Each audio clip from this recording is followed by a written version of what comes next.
Წარსის რაიონში სანიაღვრე ქსელის მოწყობა დაიწყო. სანიაღვრე სისტემის შესვლის შემდეგ 3000 კვადრატულ მეტრ ფართობზე ასფალტის საფარი დაიგება და ბეტონის ბორდირებული მოწყობარის შედეგადაც წვიმის დროს აღარ მოხდება ქუჩის სადგურვა. მდინარე სამუშაოები დღეს თბილისის მერმა გიგი უგულავამ და წარსის რაიონის გამგებლობამ ხასნა ბერძენიშვილმა დაათვალიერეს.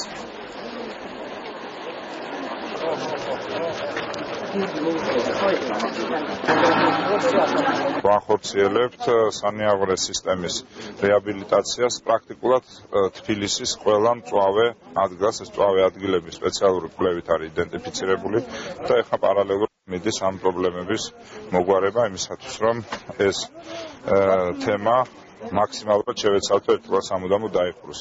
ქვეყანაში არსებული რთული ეკონომიკური მდგომარეობის მიუხედავად, რომელიც ბოლო რეიტინგმა და კვლევამ აჩვენა, მერია მაინც ახერხებს მოსახლეობისთვის სასიცოცხლოდ მნიშვნელოვანი ინფრასტრუქტურული პრობლემების გადაჭრას.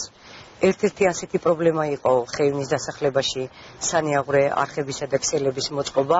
ჩვენ დავიწყეთ უკვე აქ ეს სამუშაოები, რომელიც მალე დასრულდება და საბოლოო ჯამში უზრუნველყოფს აქ, რომ მოსახლეობას აღარ ექნება დატბორვის საფრთხე და საშიშროება. ეს პრობლემა ყოველთვის არსებობდა და კომუნისტებმაც ვერ მოაგვარეს, მათთვისაც პრობლემა იყო და თავსატეხი იყო. და ეხლა ეს პრობლემა ნიშნავს იმას, რომ ეს ორთაჭალის დასახლება აღარ დაიტბორება.